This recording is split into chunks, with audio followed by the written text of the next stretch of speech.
1.5 लाख के तकरीबन मत आया था। कितने से पीछे रह गए? मतलब आपके और अशोक यादव में कितने का गैप रहा?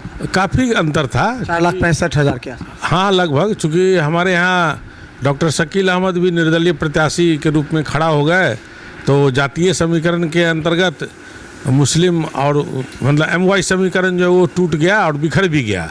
इस बार क्या लगता है, इस बार MY समीकरण मधुबनी रहा कि टूट गया इस बार भी? नहीं, MY समीकरण तो सक्रिय रहा। अगर सक्रिय हुआ तभी तो वोट बढ़ा। दोनों को जुड़ने के बाद भी जो है वोट बढ़ा है। कितना वोट बढ़ा होगा? आपका 1,29,000, डॉक्टर शकील अहमद का 1.5 लाख, दोनों मिला लीजिए तो 3 लाख। फातमी ऐसा नहीं है, हमारा वोट जो था उससे 10,000 वोट शकील साहब को 11,000 वोट कम था, है ना। तो दोनों को मिलाने के बाद भी इनको तकरीबन 1 लाख वोट ज़्यादा आया फातमी साहब को। नहीं है तो कभी भी सरकार गिर सकती है। अच्छा, EVM हैक नहीं हुआ है? नहीं, ऐसा हाँ, मैंने कभी नहीं कहा। हुआ है। मैं भी हल्ला कर रहे थे कि EVM हैक हो जाएगा। मैं भी सिविल इंजीनियर हूँ, मैं समझता हूँ इस बात को। अगर हैक करना बीजेपी वाले जानते तो कांग्रेस वाले भी जानते, इसलिए ये संभव नहीं। 235-40 तो आपका भी हैक हुआ होगा तभी आया होगा। नहीं, ऐसा नहीं। जनता का समर्थन जिस राज्य में मिला, जिसका नतीजा है कि आज जो है इंडिया के पास 234 की संख्या पूरी है। मतलब बीजेपी वाले ही हैक करते हैं EVM और कांग्रेस नहीं हैक करती है, ये आपका कहना? ऐसा नहीं है। EVM हैक होने की बात ये है, ये गलत है, सरासर गलत। अगर विपक्षी करे तो गलत नहीं, कोई भी करे, पक्ष हो या विपक्ष हो। अगर मेरे कहने का मतलब है कि आप कर सकते हैं तो हम भी कर सकते हैं ना। लेकिन ऐसा है ही नहीं, ऐसा कोई मतलब कुछ है नहीं विज्ञान के मुताबिक, नहीं तो बहुत कुछ गड़बड़ होता। अच्छा, अब VIP के हार के बाद बद्री पूर्वे का क्या स्टैंड रहेगा? क्योंकि हर बार हार, कभी सीट नहीं मिला, कभी दूसरे को दे दिया जाता है। निषाद का पार्टी कहते हैं, निषाद के आरक्षण को लेकर कहते हैं, लेकिन निषादों को सीट भी नहीं मिलता, जिससे निषादों में आक्रोश है। आप क्या करेंगे? देखिए, जनता है परेशान, आयुष्मान कार्ड है पर इलाज नहीं। गांव में आयुष्मान कार्ड की सुविधा से लोग क्यों हैं वंचित? कई अस्पताल क्यों बरगला रहे हैं मरीजों को? कहां है कमी, देखें सिर्फ बिहार मिथिला न्यूज पर।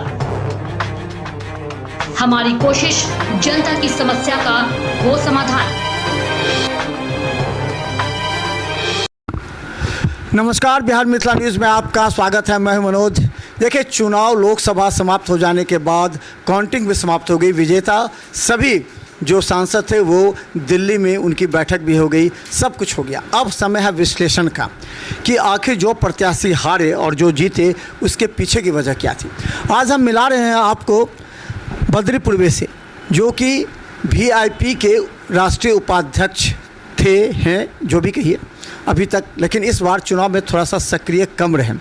मुकेश सहनी ने 3 लोकसभा सीट लिया था, सबसे नज़दीक झंझारपुर था, और मोहम्मद अली असरफ फातमी को भी झंझारपुर में, मधुबनी में मदद करना था। आपका स्वागत है। धन्यवाद। मोदी जी को बधाई दीजिएगा ना। अभी जो जनमत आदरणीय नरेंद्र मोदी जी को जो मिला है, इसके लिए मैं उन्हें बधाई देता हूं, और नई सरकार गठन के लिए मैं जनता को धन्यवाद देता हूं कि उन्हें तीसरी बार मौका दिया है। मुकेश सहनी को क्या कहेगा? मुकेश सहनी जी इस बार फेल हो गए। उनके निषाद समाज ने भी उनको दरकिनार कर दिया। 3 सीट के लिए वो मारामारी कर रहे थे। बीजेपी 1 सीट दे रही थी, अगर 1 सीट लेते तो जीत सकते थे। 3 सीट लेकर के भी हार गए। पिछले बार भी हारे थे, इस बार भी उनको सिर्फ हार का सामना। क्या कहा जाए कि उनकी रणनीति कमज़ोर है, केवल वो तेजस्वी के साथ ही फ़ोटो खिंचवाते रहे चुनाव में? ऐसी बात नहीं है।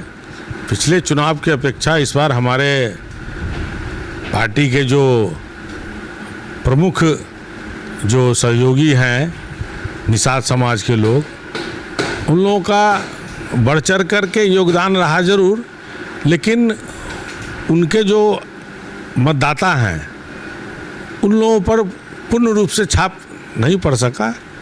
ठीक है, मेहनत होगा, फिर धीरे धीरे पूर्ण किया जाएगा। पूर्ण तो खैर कभी होता नहीं है, फिर भी प्रयास होगा कि 80% लोग माननीय मुकेश सहनी जी के साथ, पार्टी के साथ चले रहें। अच्छा मुकेश जी, चुनाव से पहले बैठक हुई थी जो वीआईपी के नेताओं के कार्यकर्ताओं की, सभी ने एक मत से कहा था कि अभी जो समय है वो बीजेपी की तरफ का है, तो उन्होंने निर्णय नहीं माना।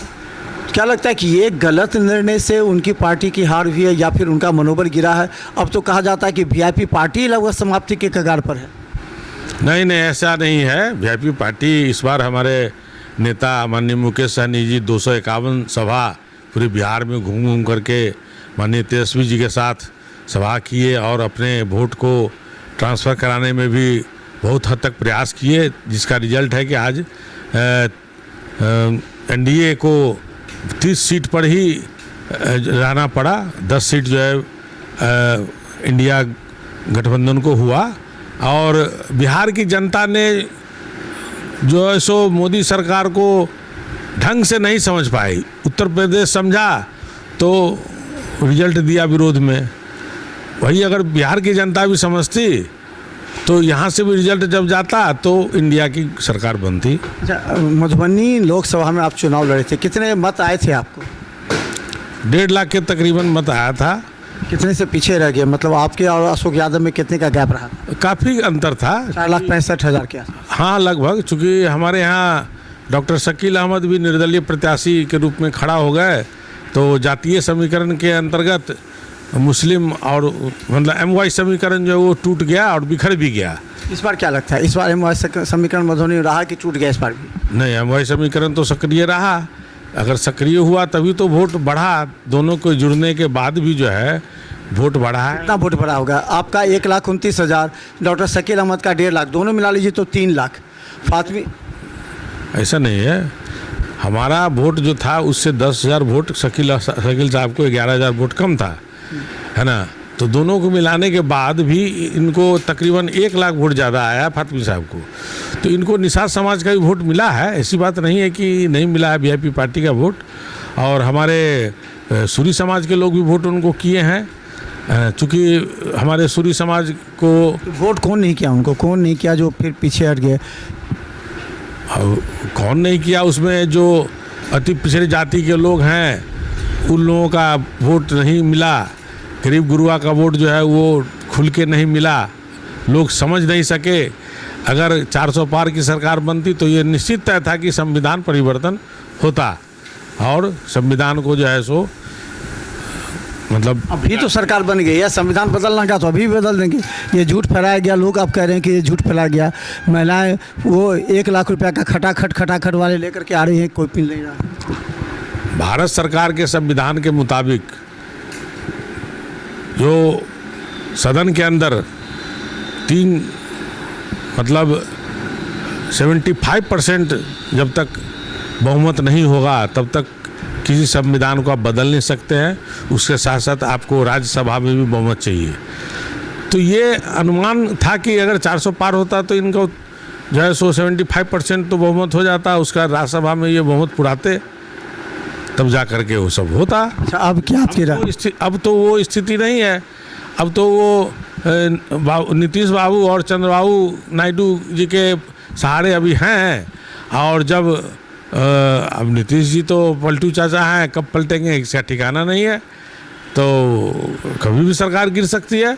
अच्छा, ईवीएम हैक नहीं हुआ है? नहीं, ऐसा हाँ, मैंने कभी नहीं कहा। हुआ है। मैं भी हल्ला कर रहे थे कि ईवीएम हैक हो जाएगा। मैं भी सिविल इंजीनियर हूँ, मैं समझता हूँ इस बात को। अगर हैक करना बीजेपी वाले जानते तो कांग्रेस वाले भी जानते, इसलिए ये संभव नहीं। 235-40 तो आपका भी हैक हुआ होगा तभी आया होगा। नहीं, ऐसा नहीं। जनता का समर्थन जिस राज्य में मिला, जिसका नतीजा है कि आज जो है इंडिया के पास 234 की संख्या पूरी है। मतलब बीजेपी वाले ही हैक करते हैं ईवीएम और कांग्रेस नहीं हैक करती है, ये आपका कहना? ऐसा नहीं है। ईवीएम हैक होने की बात ये है, ये गलत है, सरासर गलत। अगर विपक्षी करे तो गलत नहीं, कोई भी करे, पक्ष हो या विपक्ष हो। अगर मेरे कहने का मतलब है कि आप कर सकते हैं तो हम भी कर सकते हैं ना, लेकिन ऐसा है ही नहीं। ऐसा कोई मतलब कुछ है नहीं विज्ञान के मुताबिक, नहीं तो बहुत कुछ गड़बड़ होता। अच्छा, अब वीआईपी के हार के बाद बद्री पूर्वे का क्या स्टैंड रहेगा?